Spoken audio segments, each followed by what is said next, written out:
I'm pleased to introduce Joyce Coffey, who is the class of 93 and is a founder and president of Climate Resilience Consulting, a social enterprise that works with clients to create practical and equitable strategies that enhance markets and communities through adaptation to climate change. Coffey has 25 years of leadership experience in government, private, nonprofit, and philanthropic and academic sectors. She has worked with over 300 institutions to create and implement climate-related resilience initiatives. Specific areas of emphasis include resilience strategy, resilience finance, resilience management, and social equity. She is an appointed director or chair of 25 nonprofit boards and initiatives, including the Vanguard and the Alliance. Wow, that's an amazing time commitments and very impressive. She received a BA, Bachelor's of Science in Biology, Environmental Studies, and Asian Studies from Tufts University and a Master's in City Planning from the Massachusetts Institute of Technology, where she is also on the visiting committee. I am so pleased to introduce Joyce Coffey. Thank you so much for joining us. Thank you so much for having me. And is this mic working? Okay, fantastic. It is just an absolute delight to be here. And just as a note on Green Corps, in Chicago, where I am working now, we helped to establish Green Corps Chicago about 20 years ago, which provides job training for those formerly incarcerated. And it's been going 20 years strong, and now people who run Green Corps are former trainees, and they have transformed Chicago with a lot of nature-based solutions. Of course, all of our electronics and our paints are better handled because of Green Corps Chicago, and they do a lot of work in renewable energy. So I laud the incredible work that you all are leading in Green Corps, and well-chosen name. But I wanted to just share a little bit with you about my Tufts experience.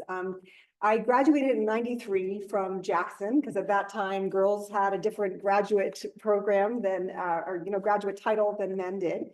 And this was the most profound experience in my life, learning in the Tufts environment. And I had a campus job. I think it may have been in this building or up the hill a little bit, in the Center for Environmental Management. And a guy named Tony Cortese was in charge, and he went on to run Second Nature, which helps universities around the globe to do more sustainability. That was a work-study job, so it really was what allowed me to continue to study here through the income I earned there. And this building is also very profoundly important for me, because it was here that I met a professor in the Peace and Justice Studies program named Paul Joseph, who helped to power my trip to Vietnam. So in 1991, when I decided that I wanted to go and study overseas in Vietnam, Americans were not allowed to travel to Vietnam. There were no Americans in the country legally.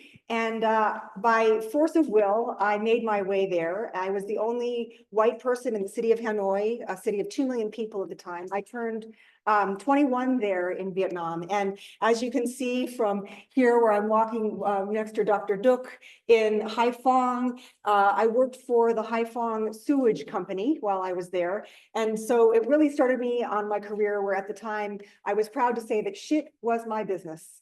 And still that is true in some ways, because I work in climate resilience, and one of the major areas of climate resilience is trying to figure out how to handle stormwater and sewer water, and especially its impacts, deleterious impacts on human beings.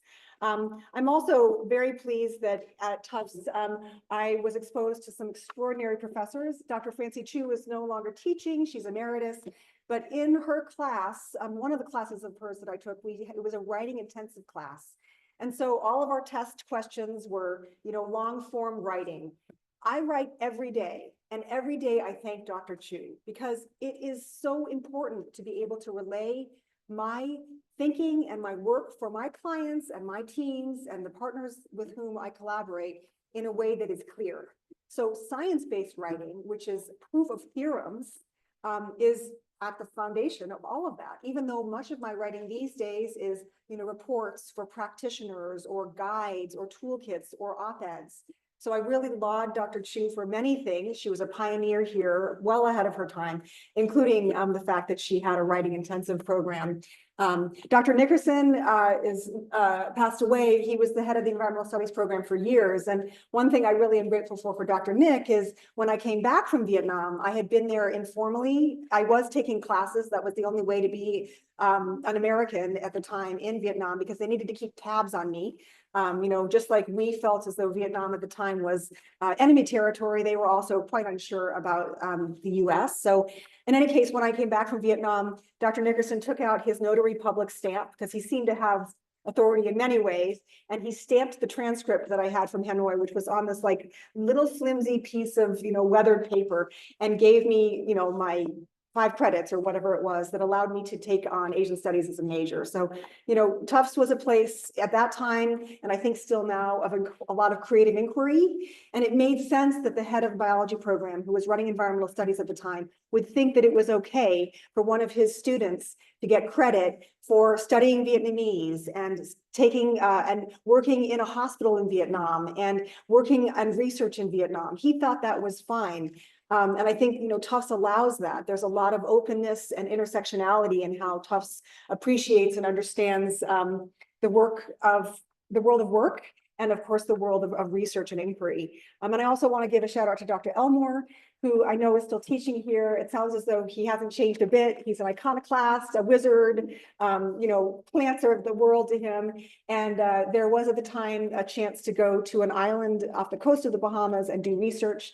And that was really my first chance of working in the field and, you know, understanding the natural world and humans' place in it. So lots of incredible wonder there through my Tufts experience. This other picture is another moment in Vietnam. When I arrived in Vietnam, again, you know, an American woman especially wasn't something they saw a lot of. And it gave me a lot of entree to places that probably in the United States, if I were to walk in, they would just assume that I was nothing.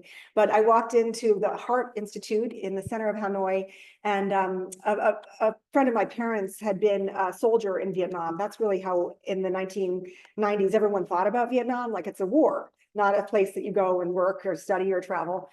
Anyway, he knew a doctor because the Americans had bombed this hospital to almost nothing. And he knew a physician there, and I arrived with the name of the physician, and he was like, he ushered me in, and I was his intern for all 6 months that I lived in Vietnam. And every day that I would go for my internship, they would have me sing Amazing Grace over the thing. I don't sing, so it was really quite something. They were all just delighted to hear English, and it was an amazing time. So I really give Tufts so much credit for giving me that chance in my life, because it impacted everything. It was like the red thread that runs through everything.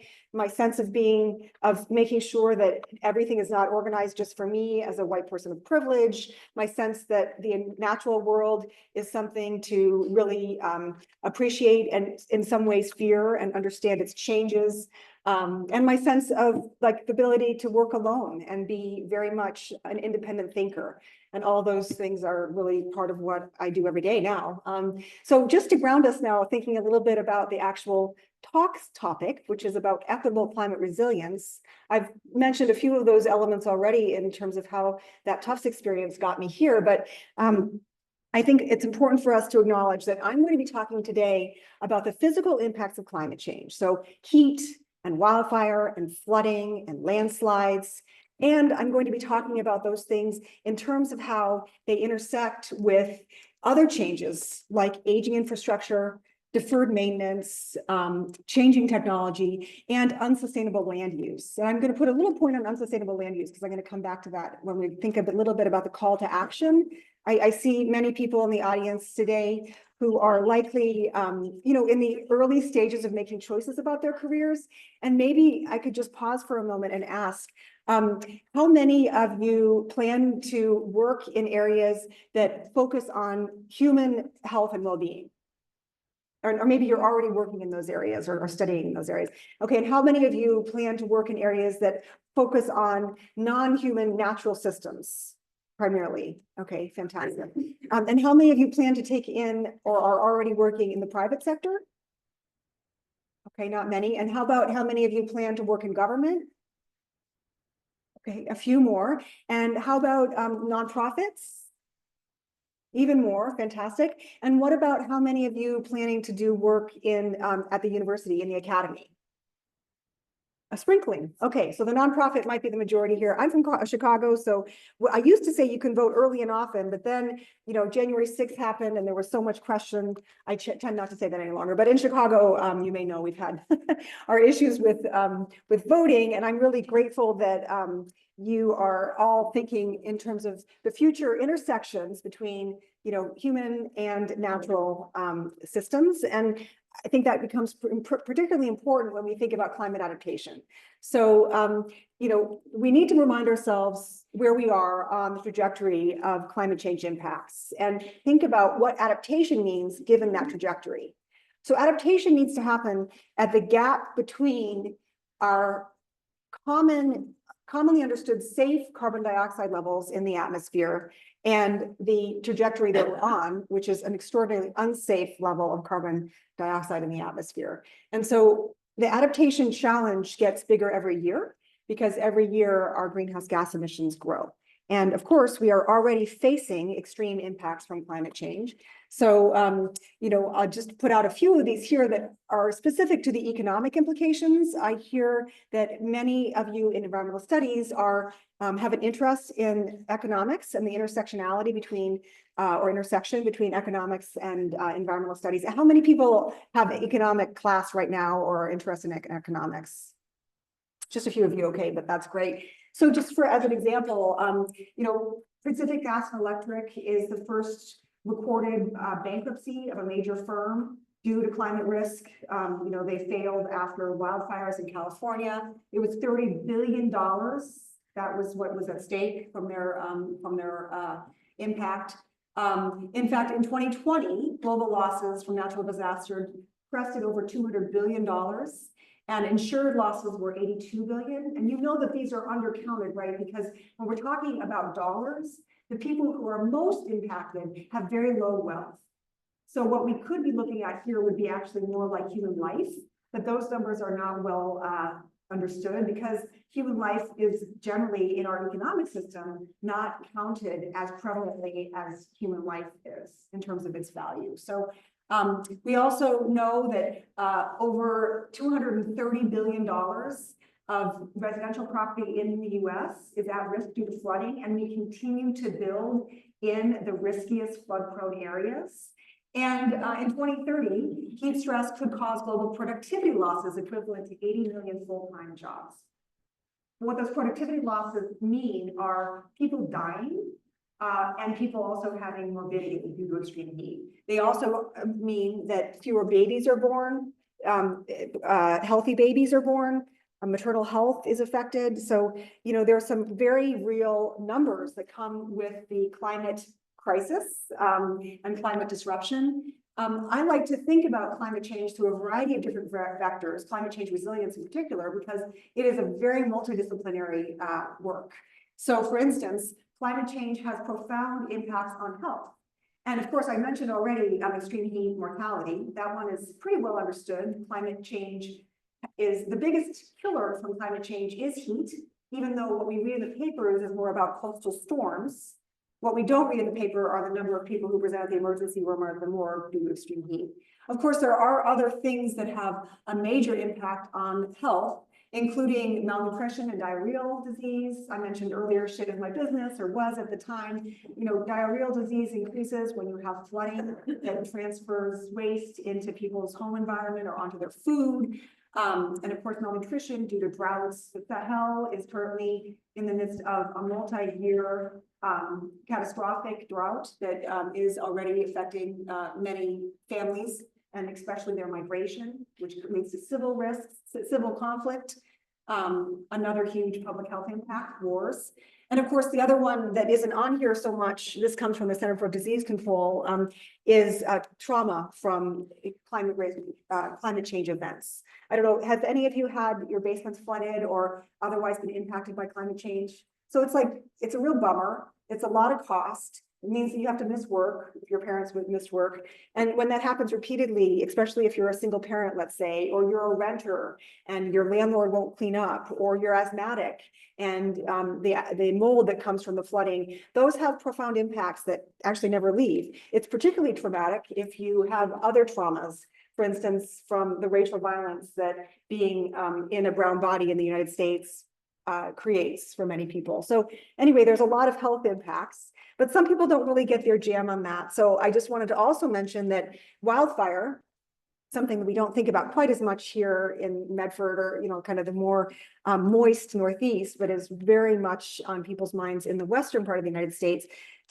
Close to 72 million properties are currently at risk from wildfire. And this is just going back to my first slide, not only because wildfire is increasing in duration and intensity and frequency, but also because more homes are being built in wildfire urban interface called the WUI.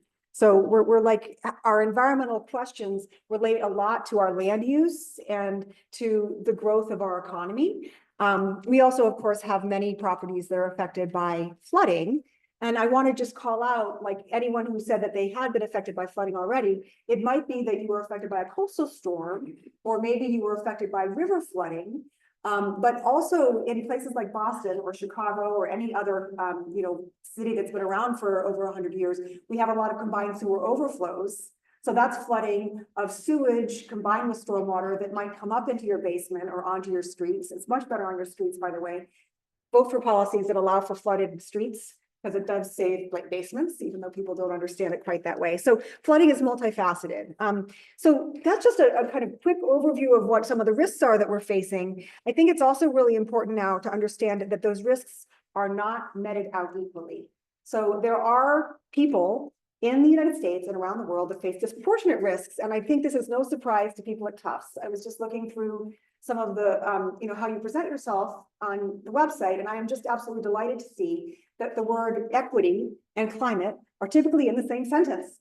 Like, it is a well understood concept here at Tufts that climate change is not fair, that the poor are hit first and worst by climate change.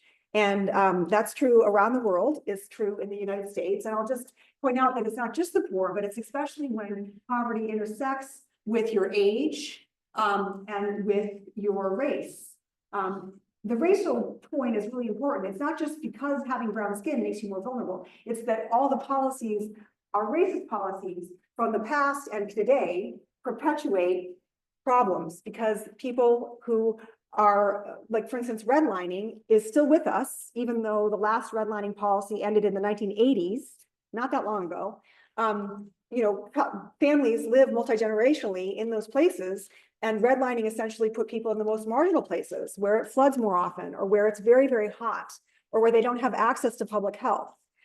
So in any case, this is actually from the US National Climate Assessment that came out in the Trump administration. It's a every 4 years assessment, which hopefully all of you will have a chance to both look at. The 5th climate assessment came out earlier this year. It's gorgeous. It has art in it. It is its own environmental study. Essentially, anything you're interested in, there's going to be something about it in the National Climate Assessment. So I highly recommend it to all of you.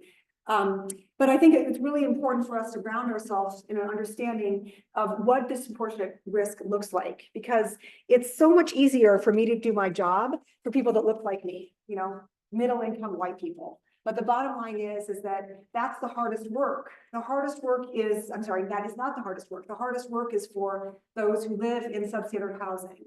And by the way, affordable housing is climate resilience. If you have a safe, stable, and secure place to live, you are so much more resilient.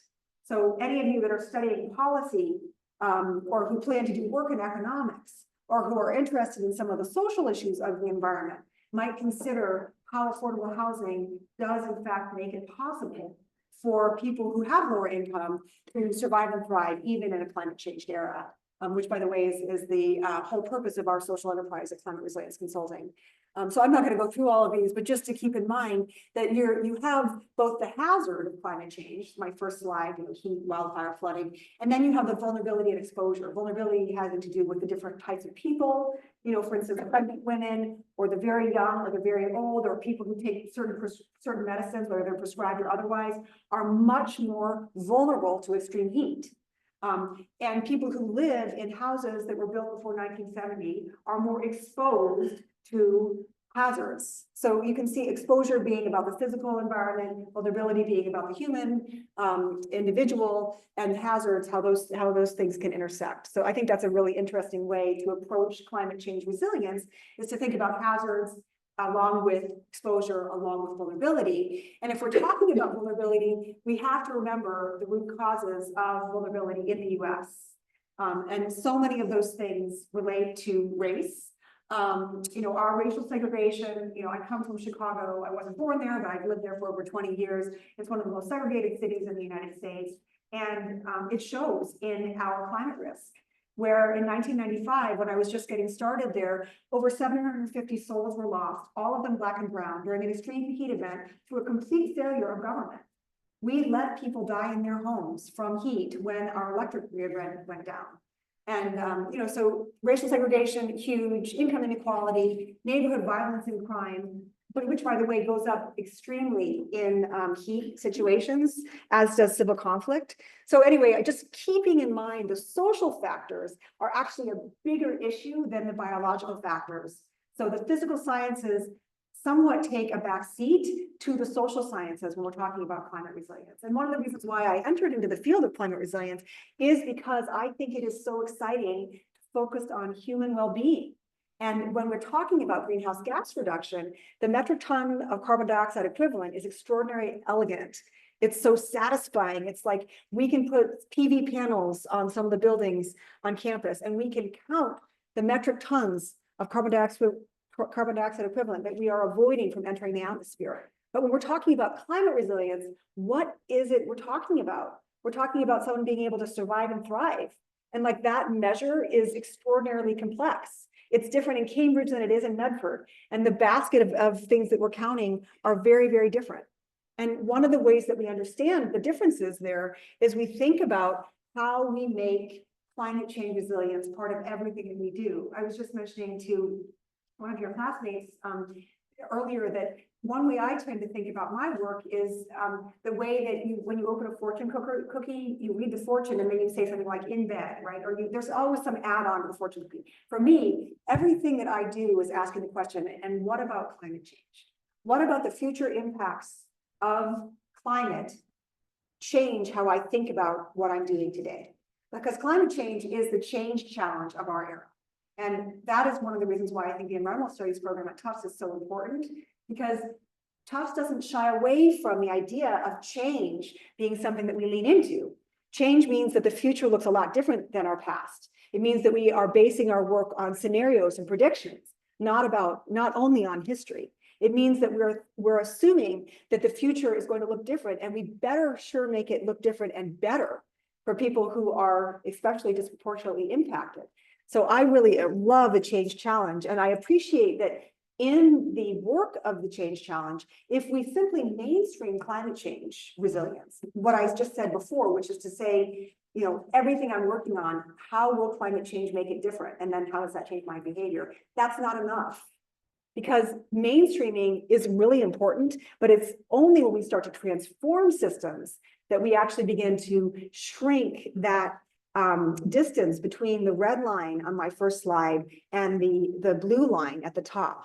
Transformation means that people who are currently at disproportionate impact right now, their lives get better. And so they are less vulnerable in the case of an extreme event. Transformation means that the systems that we have in place right now don't perpetuate problems like putting more homes in the floodplain, developing more and more in Miami, just as one example that's in the news frequently. Transformation would mean we say, no, we don't want to develop more in Miami. We're going to do infill development in safer places. So mainstreaming is really important, but transformation is the work that I would assume is of many of your thesis or the final products, the capstone projects that you're doing.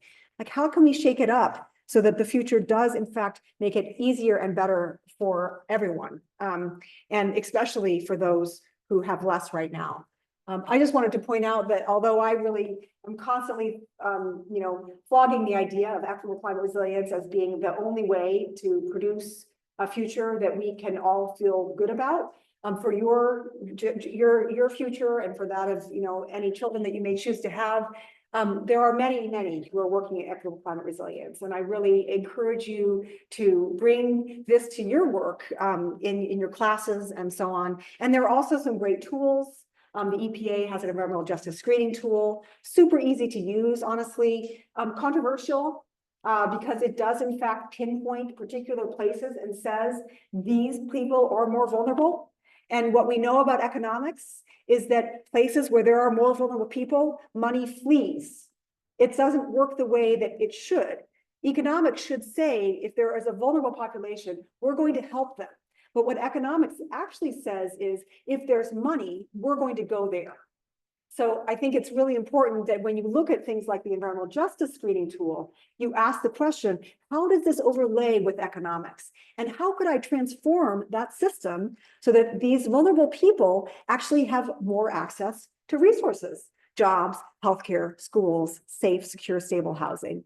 And I think that's where we come to the option and the opportunity for leading equitable climate change resilience. So I was asking myself, how can I make the most of this time that we have together? And I do want to leave plenty of time for questions, and I welcome questions at any time, but I think I was suggested that we do most of those at the end, just given the microphone and so on. But I'm going to share with you a few projects that our firm is working on for a few reasons. Number one, I perceive that many of you are going to be entering the workforce soon. And, you talked, many of you, about being interested in nonprofits. And then I think the second layer was academia, and then third was government, and then finally after that was consulting. And you're going to see all four of those sectors in this quick review of equitable resilience projects that I'm going to share with you now. The first is resilience hubs. You're going to be hearing a ton more about those, and you may already be hearing about them because one of the most famous resilience hubs in the nation is about 10 miles from here in Cambridge. But it's like the only one. In the meantime, our firm received money from the federal government to help community-based organizations to build resilience in their communities. And we are working with 25 community-based organizations, which may be one gal who has been fighting the hard fight through the Hope Center in Roanoke, Virginia, to never let go of the young men in her care who always have had the worst lot in life. And she now sees climate change making their life so much harder. And so she wants to create a resilience hub that's about workforce training and violence interruption. And, oh, by the way, a cooling center that has diapers and, online or offline power so that people with diabetes can have their meds refrigerated when the electric grid goes down. So anyway, resilience hubs, they're a physical object that you can look at and you can say, I get that. That is about climate resilience. It's about improving people's lives today and also being there during the extreme event, during the disruption, and then also being there in recovery. So a lot of places can call themselves resilience hubs right now, but I would call out one really important thing. I mentioned there were 750 people who died unnecessarily in Chicago, Black and brown Chicagoans. One thing that we didn't figure out then was how to be sure that people had sustained power in a heat wave. So no matter what, your resilience hub has got to have renewables and battery backup. So anybody who's interested in engineering, like that is just a huge growth field. We need renewables at utility scales, but we need renewables at the scale of Curtis Hall. We need renewables that are like really literally available to lower income people today so that they have resources when the system fails them, which it frequently does. The American Hospital Association, another client of ours, we're working with them on their community health assessment, which up to this point did not ask the climate question. So all these people in the public health field who run hospitals, their patients are presenting with more and more climate-related issues. But first of all, the hospital doesn't talk about climate change because it's somehow taboo. And second of all, the nurses have never been trained in what to look for in climate change-driven morbidity, ill health. And third of all, no one in that hospital has resources that are specific to like, oh, you're pregnant and you're expecting your first child in August. Here's what to expect in the last trimester when it is hot. Not if it is hot, but when it is hot. And by the way, if you don't have access to an air conditioner, our hospital is going to give you one. And we're going to pay your excess electricity bill for that last trimester so that you can survive and your child is at normal birth weight. And I'm talking not about Bangladesh, by the way. I'm talking about Lawrence or any place in America where infant mortality is too high. So this is the sort of thing we do with the American Hospital Health Association, Hospital Association, sorry. We also do a lot of social science. So we just finished up a project for the National Weather Service on how to talk about extreme heat so that behavior can change. And the thing that was so fascinating about this project is the National Weather Service came to us and said, we want to know how to communicate how people can change their behavior so they've survived and thrived in extreme heat. And the first thing we said to them, and the second thing, and the fourth thing, and the very last thing was, people's behavior, the people that need to change our leaders' behavior, because you and I might hear at the start of an extreme heat day, don't take public transit because it's too hot to stand at the bus, and don't work outside because it's too hot to work outside, and put your air conditioner on when you get home because it's too hot to sleep. And if we don't have money or agency in our job, we're going to get on the bus after standing for 45 minutes with the heat throbbing. We're going to go and pick strawberries in the field, and we're going to come back to our unair-conditioned house. And lo and behold, we might text our mom in Mexico and say, I'm not sure I can survive tomorrow. And then we don't. So we keep saying to the National Weather Service, if you're talking about behavior change to raise people's awareness, people you need to be changing behavior for is like OSHA, occupational safety and health, so that it becomes the responsibility of the leader of that crew, of the person who Driscoll strawberries. He is responsible for the health of his workforce in the picker, and the affordable housing is responsible for ensuring the temperature never crests above 80 degrees and so on. So anyway, we were able to make some changes there, which was exciting. We also have clients that we're not allowed to name, but we work for the largest mortgage holder in the United States for 30-year mortgages on their home buyer university and credit smart university, because a lot of people purchase homes, their first home, and they don't understand that it's in a floodplain or that it's in the wildfire urban interface, and they lose their home, which is their entire equity. In fact, people who are lower income in the United States, if they have a home, the vast majority of their wealth is caught up in their home. So when they lose that home, they become destitute. But if you're middle income, you lose a home, FEMA comes in and pays for that, and you actually can be better off in 2 years than you were even before the flood. So anyway, working on how people can get smarter about protecting their nest egg in the face of growing climate risk. We also are hired by philanthropy. Many of you said you were interested in nonprofit. Most of our clients are nonprofit. We were asked by these 4 foundations to essentially do a redux on a report that we created about 7 years ago that was looking at the state of the climate resilience field and tell philanthropy what should they be funding, because what they're funding right now is mitigation, greenhouse gas reduction, almost no resilience. And when they do resilience, it's really about mainstreaming. But philanthropy, if we look at the capital stack, for any of you who are in economics, you know, the group that takes the highest risk of any kind of capital project can be philanthropy. They have a huge amount of elasticity in the work that they fund. So getting philanthropy to fund the big risky resilience type initiative allows for private capital to flood in, and then maybe government. You know, government doesn't take a lot of risks in terms of what, I mean, and you all who are getting money from the government for your grants know that. Like when you put forward the riskiest project, oh no, thank you. So we're really going to hopefully hold philanthropy accountable to, you know, being more invested in resilience. We also, I mentioned that I was going to talk about land use, and I just want people to walk away from this thinking carefully about how we build in the United States, which generally is in green fields with homes that have a lot of land around them. And when we do that, we take away the sponge function. And so places that are downstream from that new development have less access to potable water. And they also have a lot more flooding, because when you have less sponge function, the water has nowhere to go but to flood down the watershed. And we saw this in Asheville, where people lost their lives and many people lost their homes. So I think it's, you know, smart growth. I don't know if that comes up in environmental studies here. It never used to be understood as a climate resilience tactic. It is definitely where we need to be headed, because there will be millions and millions of Americans who have to migrate due to climate change risk. And maybe they're going to move, you know, 2 miles from where they live right now. Maybe they're going to move 20 miles from where they are right now. Maybe they'll really get risky and they'll move 200 miles from where they are right now. The next great migration is climate risk driven. And if they are moving into green fields we will be perpetuating not only a lack of resilience, like a total maladaptation, but also, of course, an increase in our greenhouse gas emissions. So, I really, really laud anyone who's going to be focused on land use. We do a lot in policy. We work with cities on resilience policies.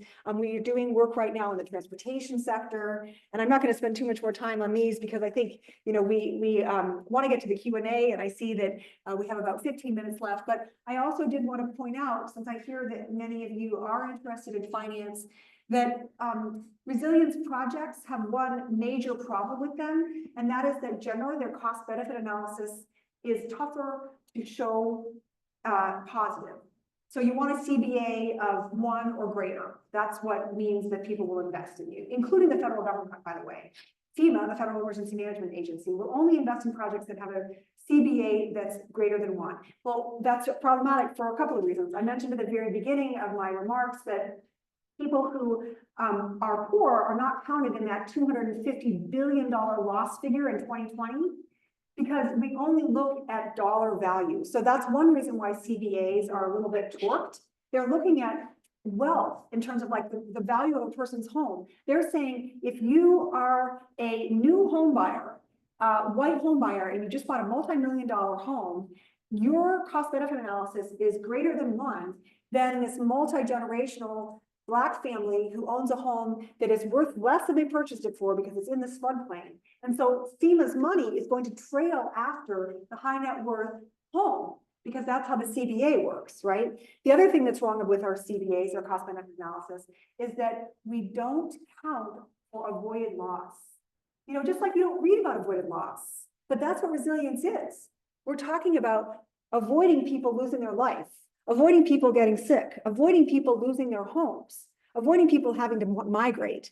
So, I really trust that someone at Tufts is going to help change policies for cost benefit analysis so that all of our systems, from Wall Street to the Inflation Reduction Act from the federal government to philanthropy, can look at the value of a human life as the ultimate thing that we are trying to grow in our cost benefit analysis, not the growth of money as much as the growth of health and well-being.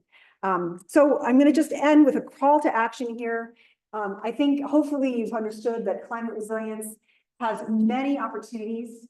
Anything you're interested in, anything you're studying, anything you've applied, your own grit to, can have climate resilience as part of it. And we can talk about any of these in the Q&A. If you want examples of work that we've done, even this year, we've done work in every one of these areas. I mean, I could have put a lot of other dots on the wall there, but I learned once that people only think in 3s or 5s or 9s. So I just gave you 9. I also, really, if you're going to be calling yourself to action to think about climate resilience, one of the first things you need to do, and now I'm just going to walk through, like, how would you do this in your work and your research life? You need to assess climate risks. So FEMA has a national risk index, which is not perfect. Combined with the EPA's environmental justice index, it's getting better. But there are other tools out there. This one is free and useful.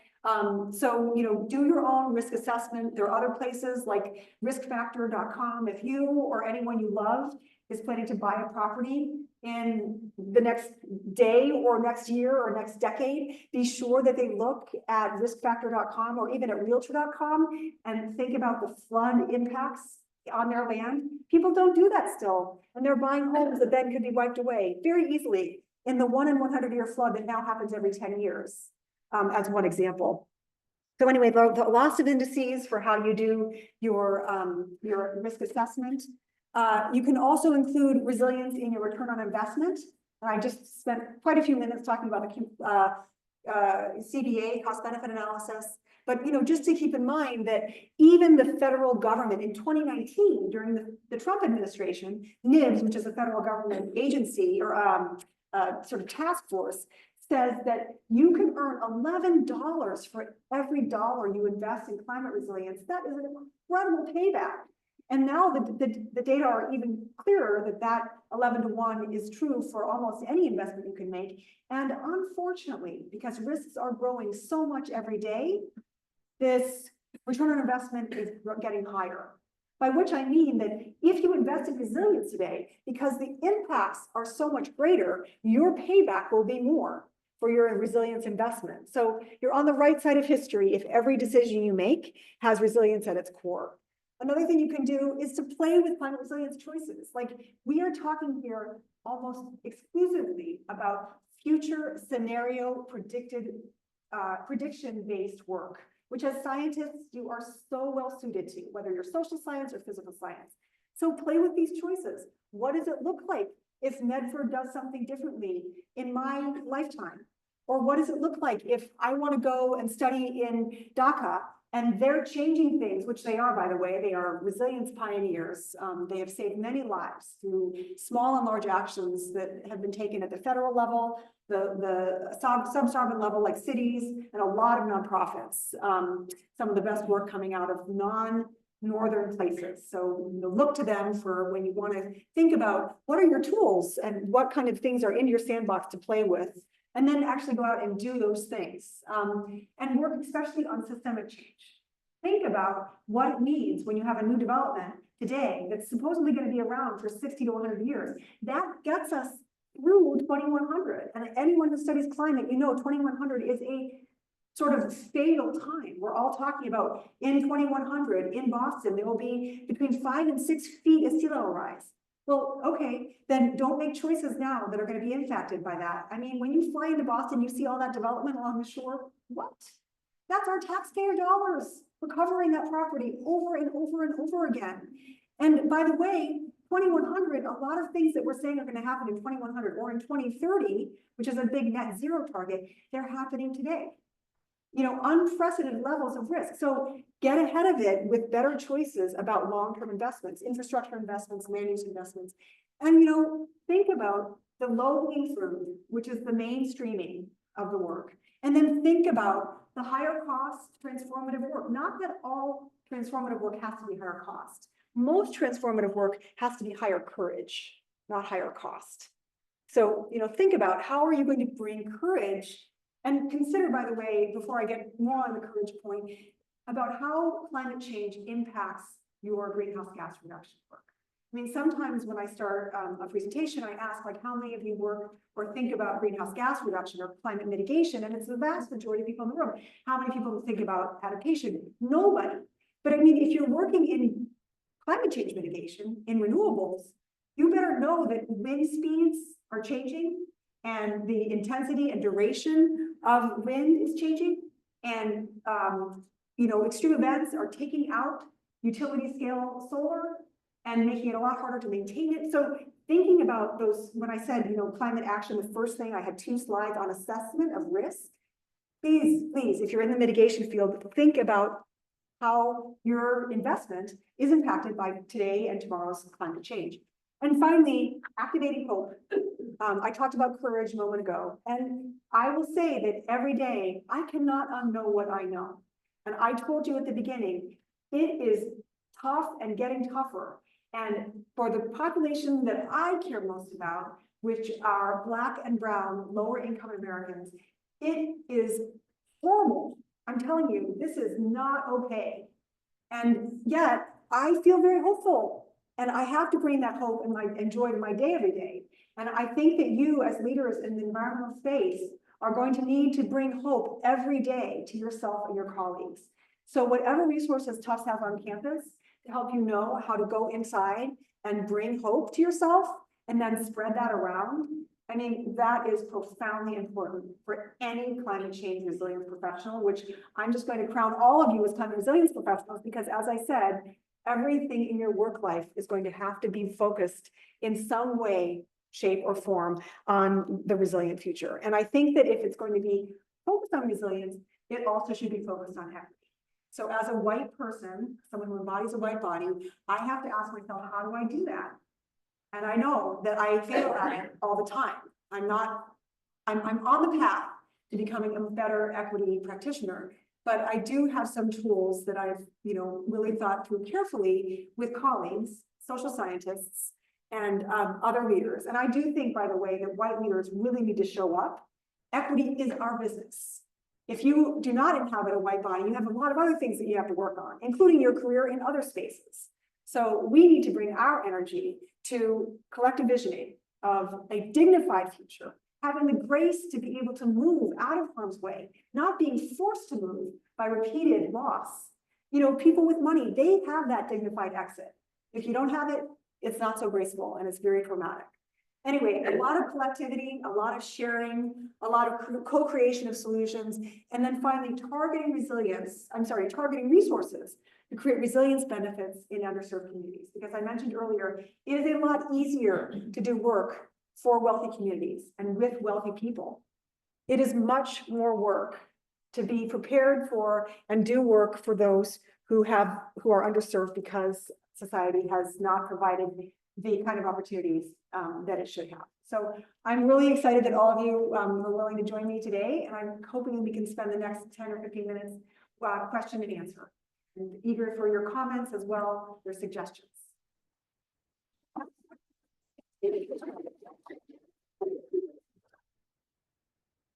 Thank you so much for a wonderful talk.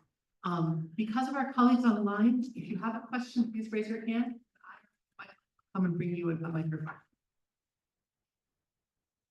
Hi, thank you so much for your talk. So I'm curious because I'm from Miami and the things you're saying about like coastal development and overdevelopment really literally hit close to home. So I'm curious about what you think about the place of organizations like yours in working on facilitating coastal retreat or building resilience on the coast, and then what that might mean for gentrification away from the coast when those people move away. That's great. Well, thank you so much. And you might know that Little Haiti in Miami is the first, peer-reviewed proof of climate gentrification. So Little Haiti is a majority Black, actual, descendants from Haitian slaves and other migrants who came to the United States many generations ago. And white people are buying properties in Little Haiti for pennies on the dollar.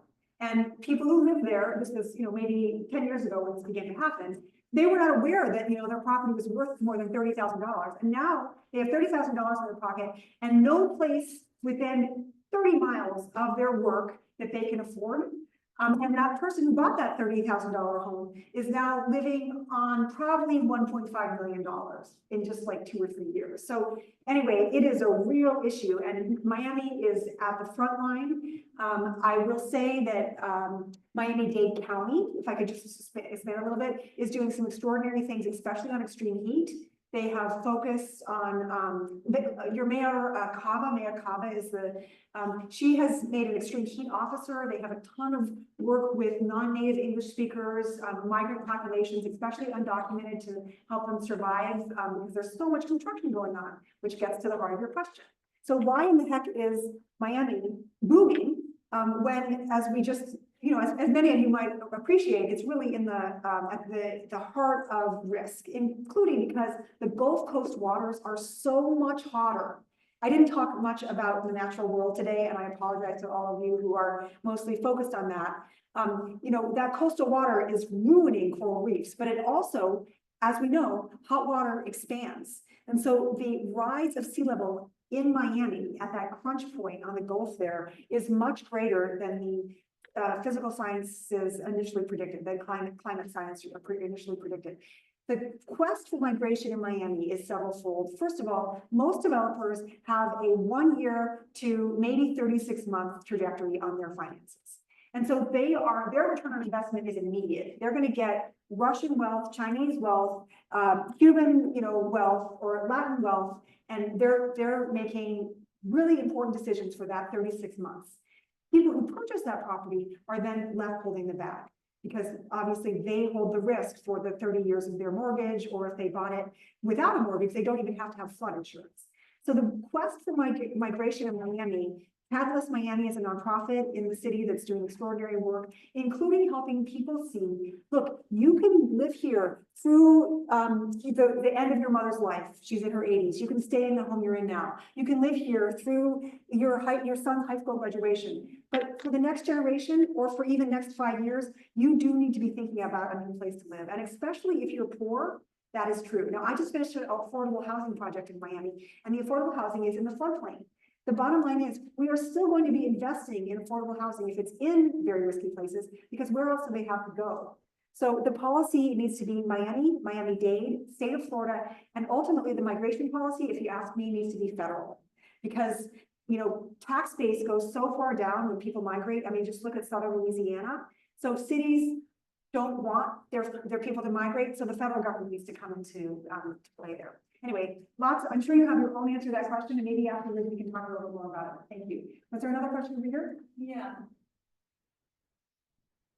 So as a professor here at Tufts, Yeah. a lot of our students come to us and ask us, what are we going to do with this degree after we graduate? And I think you're speaking to all of the things that we care about deeply in environmental studies and in earth and climate. But you know, how many people are working in this space? How many firms like yours exist in the nation? And what are the sort of things that students should be doing to position themselves to be able to gain employment at places like climate resilience consulting? Well, first of all, the Biden administration prints money for firms like mine. And when I started in resilience space 25 years ago, I was like one of maybe 10. The field has grown dramatically. There are now, I would count, there's at least 100 competitors for my firm, and I want more competitors. I have a project right now where I'm the prime. I have 25 sub-consultant firms, most of them much bigger than mine. So there's a lot of work in consulting in climate resilience, but my clients, like the federal government, city government, nonprofits, there are all positions in their workforce as well for people who focus on human impacts from a changing climate or climate change resilience or affordable housing. So your second question, I think, is the most profound one, like how do you prepare for jobs in this field? First of all, internships are super important. Volunteering is super important, especially if you're going to focus on equity and you are a white person, because, you know, yeah, just I'll leave it there. And internships are hard to get, but I would say that if you distinguish yourself, so I've always called myself very weird. Like I went to Vietnam as a 20-year-old in the 1990s. I was the only American there. And then when everyone in the environment field was focused exclusively on climate mitigation, I was like, oh my God, adaptation. And then I was even further away from my peers. They were like, they didn't want to talk to me. And now I'm focused on equity. And most people don't want to talk about that either. So anything that you can do to really make yourself stand out, and maybe you already are that person, and be sure you don't let your weirdness be the thing you don't talk about. Like focus in to say, you need me because I've done these things that are distinctive, that have to do with, you know, human beings or something like that. So internships are really vital. And I think another thing that I always suggest to people is that they write about things that they care about. So I've had an op-ed for like 15 years, and you know, I don't write as much as I used to, but LinkedIn is an incredible place to post your ideas in a post, you know, 200 words, 400 words, 600 words. If you read something in the paper and you're like, Pshaw, that's not right. They didn't get that right. They're missing this huge piece. Put your thoughts into something that is, you know, that will attract attention to, you know, who you are. And by the way, LinkedIn is so important if you plan to be hired by someone in their 40s or 50s. And I often get informational interview requests from people who don't even have a LinkedIn profile. And I'm like, until you get your link up there, I can't. You have to show me what you're made of. Tell me your story through that profile, because otherwise I have to do that work. And then lastly, I would say that there's something called the American Society of Adaptation Professionals. So if you think adaptation and resilience are really your jam, they have student rates, and it's, I think, a really wonderful place to understand the practical parts of resilience. And I mean practice, including in the academy, because, you know, there's a lot of people who are at the university that do work there. So it's an extraordinarily diverse field. And so I can't say to you, oh, well, go and work for Kaiser Permanente so that you can become a public health professional. No, this is like anywhere you work, take on the job of asking the resilience question. And I mean, it may be that for 4 years, there's a bit of a pause at the federal level, but everywhere else, they're going to have to focus on climate resilience because the impacts are so brave. So you're going to, I think, be able to find work, and certainly anyone I've ever mentored, and I do have, I mean, I don't do it currently because we have so much work, but I generally mentor about 12 people a year. Every one of them has seen extraordinary growth in their careers because climate resilience is a growth market because the risks are growing. Yeah. Yeah, thank you so much. I'm curious about the process of how you acquire clients, and are you seeking out firms that you see with great potential for change, or are they seeking you out, and how do you present yourself and pitch yourself to clients? Great question. I don't work too much with firms, by the way. I work more with like the government and philanthropy and nonprofit. And so it's a mixed bag. So For the government, I applied my firm to get what's called a blanket purchase agreement, so we're kind of in a small set. And then the government releases RFPs and we submit proposals for those RFPs. So that's one way. Another way for that, and that was the Resilience Hub example I gave you. For the work that we're doing for philanthropy, they called me because I'm weird. And I've been writing op-eds forever. And I have this very unusual portfolio and they need my expertise. So they just called me because they've heard word of mouth. And then the American Hospital Association, they reached out knowing nothing about me, but my website there's a lot of story on my website, I guess. And so they're like, I think we might need you. We don't really know what climate resilience is. Can you apply for this, through this proposal? So there's a lot of proposal writing, regardless of whether it's invited or not. Yeah, so, and, we generally, our firm, which is, supposedly very small, we are doing 12 projects at any given time. So if you like to do things that are really diverse, I would say that consulting can be really phenomenal. FYI.